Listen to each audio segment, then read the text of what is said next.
Hello guys, welcome back to another video. We are working on a BMW X5 3-litre diesel with the M57 engine today. Before we get into things, make sure you give this video a like. It really does help me out and it shows your appreciation. Now then, before we get started, you may or may not be able to hear a metallic rattle, and I'm pretty sure it is actually the alternator.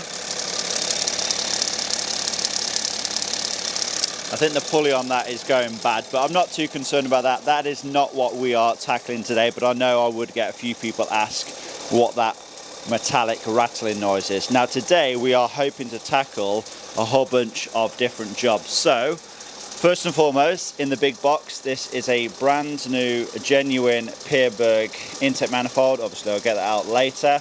We have a full EGR and EGR cooler delete kit.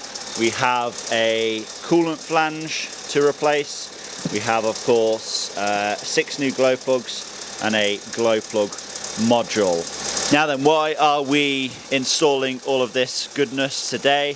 Well, it's basically going to be for preventative maintenance, although we do have, I believe, one glow plug faulty, so we're going to be swapping out all of the glow plugs along with the glow plug module. If you are doing the glow plugs on one of these M57 engines, you want to do the glow plug module at the same time. They are a common failure point. They do last 150,000 miles or so, but yeah, if you want to do the glow plugs, obviously you have to remove the intake manifolds, and you are just as well to replace the module at the same time. Now, why are we replacing the intake manifold, you're probably wondering? Well, the original intake manifold, although I am led to believe that this actually isn't an original intake manifold, I don't think this is a factory sticker. So whether or not this is an original intake manifold, we don't know, but essentially we have two options. So we could of course remove the original intake manifold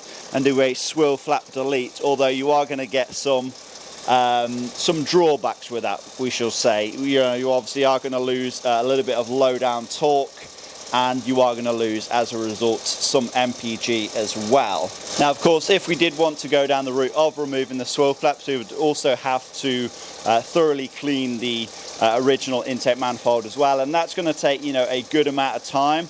And I think the best option, because this is not my car, this is a friend's car that I'm working on, the best option is to just install a brand new intake manifold. It's going to ensure that everything is nice and clean, and the swivel flaps should be functioning exactly as they were intended to. Now pretty much the main reason why the swivel flaps fail on these M57 engines anyway is because of the EGR valve. Obviously it lets all of the sooty exhaust gases through. Combine that with the crankcase oil vapors, it sticks to the swivel flaps themselves, and then yeah, it leads to failure. But of course we are going to be tackling the EGR side of things today. We have a full EGR kit to go on. And while we have the intake manifold removed, I'm also going to be tackling this coolant flange. This is a common failure point as well, and it's not too much direct from BMW, so may as well tackle this while we have everything removed.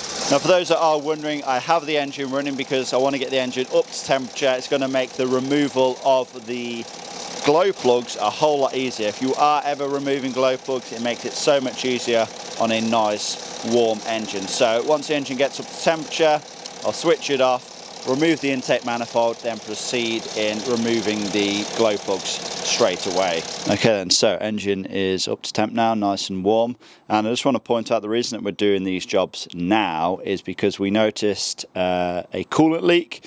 Originally it looked like it was coming from down below on one of the coolant hoses, but I know all too well that this can be a complete throw off. So I looked at the highest point where I could see coolant dripping from, and believe it or not, it's actually coming from the EGR thermostat itself. Now I don't think I've ever seen this before, but the end of it has cracked off, or was broken off, and as you can see, dripping out of there, and what it's doing is running out of there, running along the seam between the EGR thermostat and the EGR cooler, and then running down the EGR cooler itself, and then down a whole bunch of pipes. But yeah, let me know if you've ever seen that before. I don't even know how it's possible to to break that off. Whether or not the previous owner swapped this out and they broke the end of it, but we didn't notice this leaking when we bought the car, so yeah, bit of a strange one that. Okay then, so let's proceed in removing the intake manifold. So just going to get the anti-shudder valve disconnected and the air temperature sensor unplugged as well. Get that out of the way, and also the map sensor, just unplug that, and I'm just going to start removing all of the bolts. Of course the bolts are 10 mils.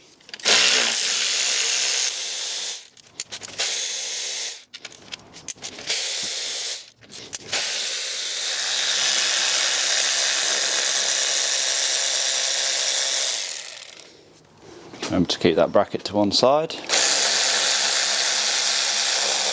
I think we have a broken bolt at the back here, because that was just loose. That's strange. I don't look like it's broken, but it's not actually going into anything. So we'll have to investigate that. Yeah, this has definitely been off before, so I'm guessing that it probably already has a swivel flap delete as well, to be fair, if somebody has already removed this. And then the nuts, of course, are 11 mils.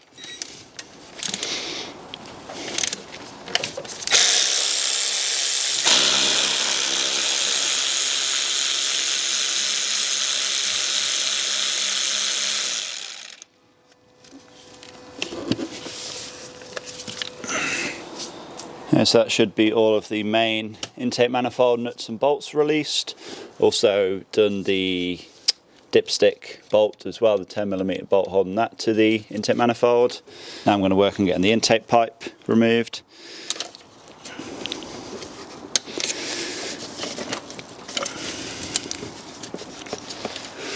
This is a bad design because the securing clip holding it on is fouling against the EGR cooler pipe.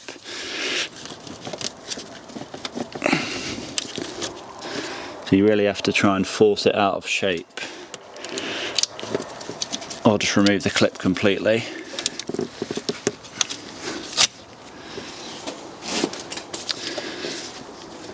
There we are. Of course we won't have that issue once this is all removed.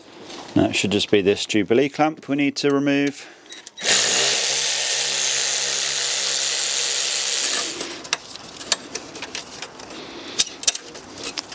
There we go. Now the intake manifold should be pretty free now. Yep. Of course we will have some vacuum hoses and various electrical connectors to disconnect while we lift this up. Remove that vacuum hose.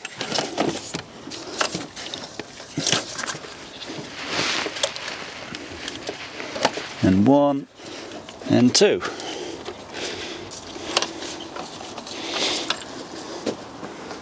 There we are. There we are then. That's the intake manifold now removed. As you can see, swirl flaps are still in place. But yeah, this more than likely has been replaced at some point. The intake manifold doesn't look too badly clogged up.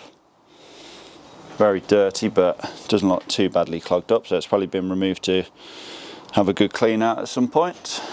But anyway, of course we need to work fairly quick. We want the engine to be nice and warm. So I am going to remove the glow plug connectors. I must say, it appears we have a massive oil leak somewhere here, but it doesn't look like it's actually coming from anywhere. I reckon that the intake manifold gaskets have just failed. It looks like it's literally just coming from the intake ports, so just as well that we are swapping out the intake manifold anyway, or at least, you know, with fresh new gaskets. We'll of course give all this a good clean up before we put everything back.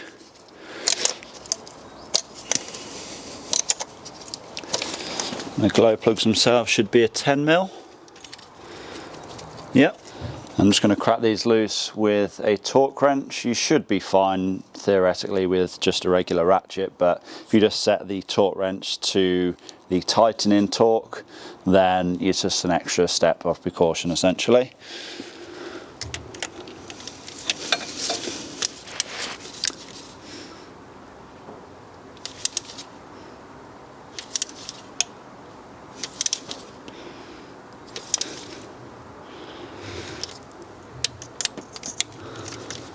Just got to take your time when it comes to removing glow plugs. I think there's a chance that these have been replaced at some point in the past, because these do not feel tight at all. No, these are all loose. Still though, one has failed.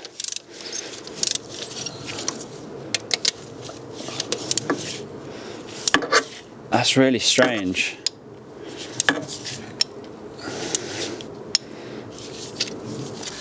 At least 3 of them feel loose, the rest feel pretty tight.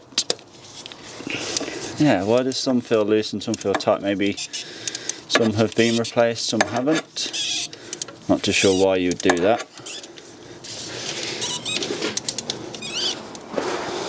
So yeah, a bit of a strange one. Cylinder 1 and cylinder 5, they feel pretty tight, whereas 2, 3, 4 and 6, they all came out nice and easy.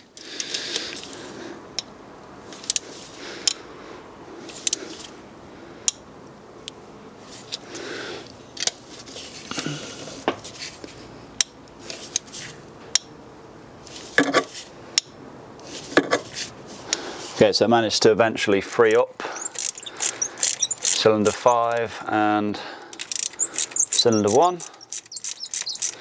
Essentially just keep going back and forth, and just take your time with it really. Don't put too much force on the ratchet or the torque wrench. And yeah, I can't say I've ever snapped a glow plug, to be honest, so it's just something you've got to be careful with. There's the first one removed. Yeah, this is a Bosch glow plug, which is good to see. More than likely is the original. There's a second one, again Bosch. This number 2 was the one that actually failed, and look how much carbon there is on the end of it. Compare that to the first one. Okay, so there we go then, all 6 glow plugs now removed, all Bosch, all more than likely the original from factory. I'm just going to try my best now to clean all of this oil down. It's absolutely covered in here, and it's all ran onto the transmission as well, and it's, I know the underside of the engine is absolutely covered in oil. It's crazy to think all this just from the intake manifold seals leaking, but I guess, you know, over time, over years of use, the amount that you have coming from the crankcase breather is you know, is a lot over time, I guess. But yeah, let's start attacking this with some brake cleaner.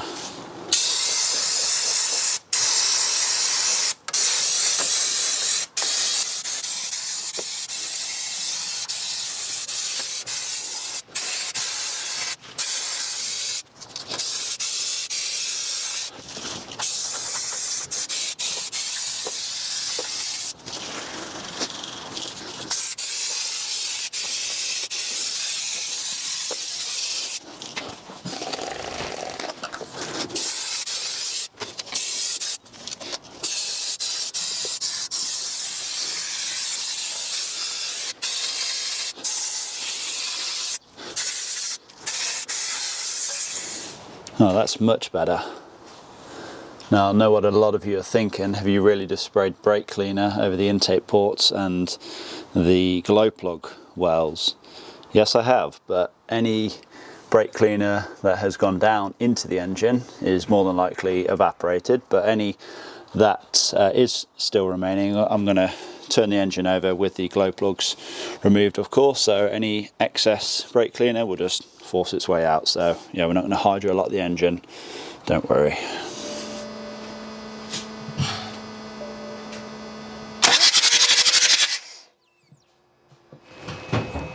Now then, just look at how clean these intake ports are. This is a diesel engine that has covered 110,000 miles now, I think. These intake ports are looking spotless. I guess that trick with the brake cleaner actually worked quite well. Okay, so next thing I want to do then is swap out this coolant flange here. Yep, it's the exact same part, so I'm just going to remove both these coolant hoses, remove those 3 bolts, and that can get out of the way. And I can also tackle the glow plug module as well, which I believe just lives right underneath it. Okay, then, so as you can see, both the coolant flange and the glow plug module are now removed. I'm going to give everything another quick clean down, and then we can get the new items in place. Okay, so everything's had another clean down. As you can see, new glow plug module is now in place. Those 2 nuts have been tightened down as well. Everything is now plugged in. Okay, so new coolant flange in as well. I'm just going to make sure those 3 bolts are torqued down to 10 Newton meters. Yeah, that's more than enough for those 3 bolts. Now I get these coolant hoses plumbed back in as well.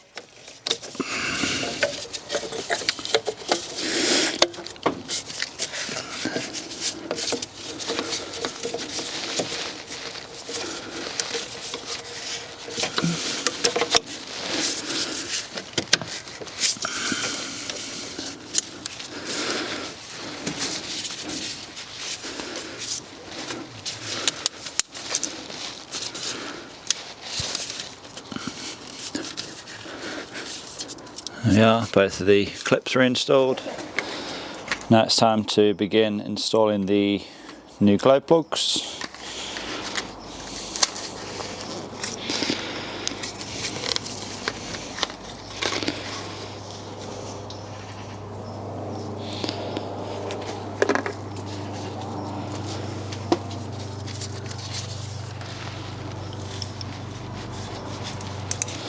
Okay, so they now are all hand tight. I'm just going to torque them all down to 10 Newton meters.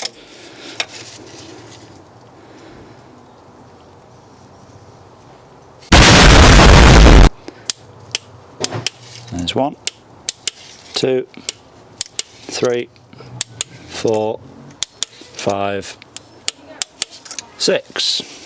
Now we can just reinstall all of the glow plug connectors.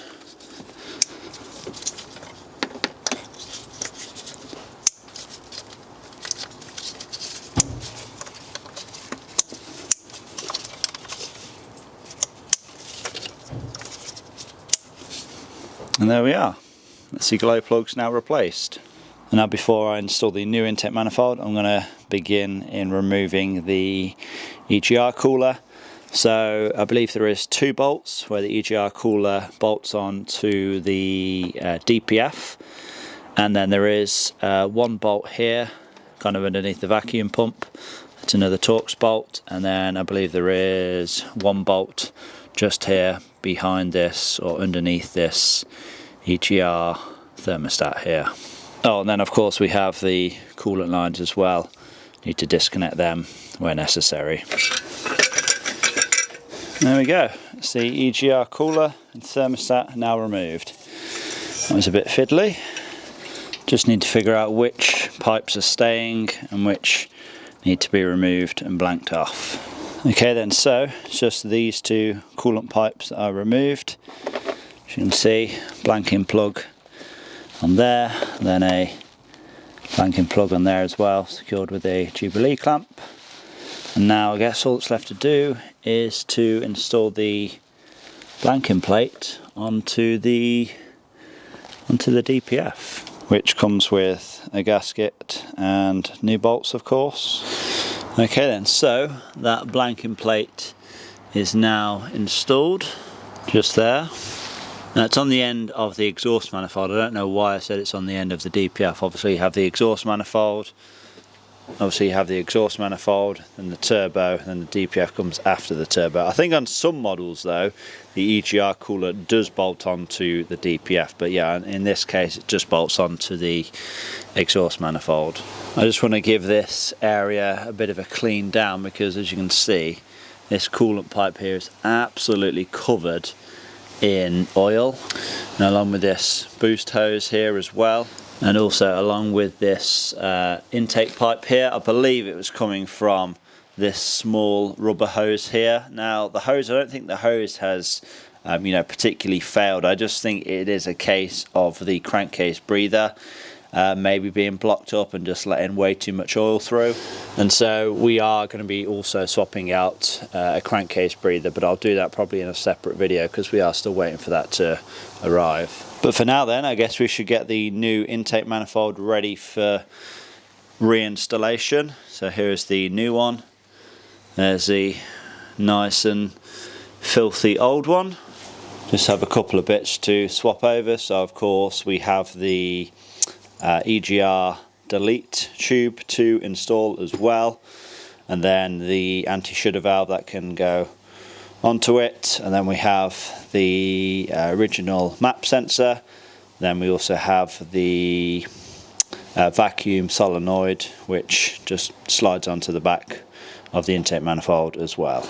Okay then, so everything is now swapped over. So of course EGR blanking tube, anti-shudder valve, vacuum solenoid, and the map sensor as well. Now let's get this new intake manifold installed.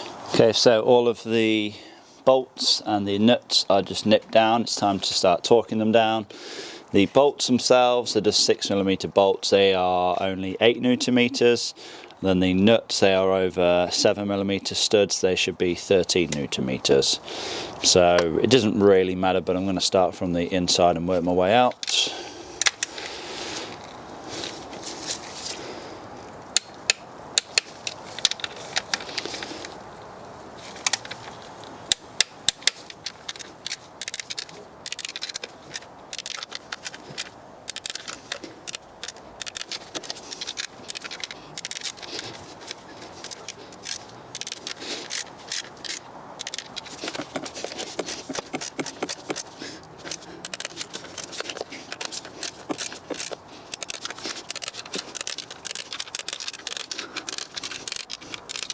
Okay, so that's all of the bolts torqued down.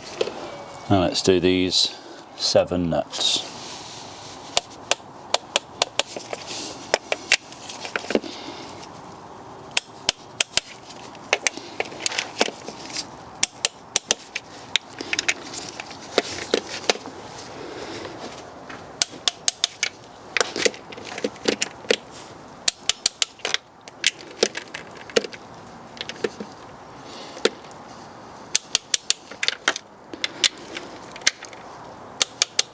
There we go, that's all of the nuts torqued down. I've gave this pipe a good thorough clean. This was completely covered in oil and God knows what else, but yep, spotless now, so this can go back in place. Okay, so as you can see, the intake pipe is now in place, and that was actually pretty tricky to get on. So where it goes onto the turbo, there's like a rubber boot that has to slide on. It's pretty tight on there. And to get this pipe on as well, that's pretty awkward, but yeah, we got there in the end. It's all perfectly straight and in position how it should be. Obviously the 2 bolts where it bolts onto the mass airflow sensor, they're both tightened down as well. And I'm actually going to leave things as they are for now. I do have some other jobs to do, but they'll be coming later on. I'm going to be actually, I'm not going to tell you what I'm going to be doing. Just stay tuned and look forward to it. So yeah, I'm not going to go ahead and put any of the covers back yet, because yeah, we're definitely not finished with this. But what is the take-home message for this video? Remove your EGR valve. If you keep this thing in place, you are asking for trouble. This thing, by nature, is designed to fail. It is only going to get worse than this. This has obviously been cleaned before, but just look at how much carbon is built up in here. You want this outside of your engine, not inside of your engine. And so if you are thinking of doing a full EGR delete, so you're thinking of removing the EGR cooler as well, which I must say gives so much better access in the engine bay, especially in something like an X5 where it is very limited anyway. You know, you're going to have much better access to the drive belts, crankshaft pulley, things like that now. But yeah, if you are thinking of removing your EGR, do the cooler at the same time as well. If it's something that's not being used, you know, you may as well just go ahead and remove it and get it out of the way, save yourself some weight, and like I said, make some more room inside of the engine bay. Now of course, doing things like swapping out the intake manifold, that is completely optional. If you want, you can just go ahead and clean your original one up, but there is a good chance that these seals, especially on the swirl flaps, may have failed. Now if you want to do a swirl flap blank, that's completely up to you. I get the reasons for doing it, they are prone to fail, but the main reason for the swirl flaps themselves failing is the introduction of exhaust gases going back into the intake manifold and then getting the swirl flaps clogged up with carbon and not being able to move properly. But obviously we have no EGR gases now going into the intake manifold, so this should remain spotless, and the swirl flaps themselves should be able to function as they were intended to pretty much forever. Okay then, so there we go. I'm going to leave this video here. Now I know I'm going to get a bunch of people asking, when you do an EGR delete, do you have to map it out? Yes, you do have to map it out. You have to take your car for a remap or a retune, whatever you want to call it. And yeah, you will have to get it mapped out, otherwise you will have, more than likely you'll have an engine management light come up after around 20 or 30 miles or so. Now on this particular engine, it won't, or it shouldn't send the car into limp mode. You know, you won't really notice any difference, to be honest, other than an improved throttle response. That's also one of the benefits of doing a EGR delete, but you won't really see any negative effects other than the engine management light being illuminated. Now how long do you want to leave it before getting a remap? You know, you can leave it a couple of weeks, you should be fine. But a big point I do want to make is, if you are removing your EGR system and you have your DPF in place, there is a good chance that that DPF will get clogged up quicker. So obviously bear all this in mind. If you want to do a DPF delete as well, it's worth doing kind of at the same time, and then obviously you can get them both mapped out when you go for, you know, when you get your car tuned. So yeah, a lot of things to consider. But hopefully you all have enjoyed this video. Hopefully you've enjoyed seeing some content on a BMW X5. Like I said, it's not my car, it's a friend's car. I'm doing, you know, a whole bunch of jobs for him. I've done I think I've done a couple of videos already on this channel on this car, so let me know if you want to see more. Yeah, just leave comments down below. But yeah, like I said, I want to thank all of you for watching. Please give this video a like, leave a comment down below, subscribe if you have not already done so, and I'll see you all in the next one. Peace.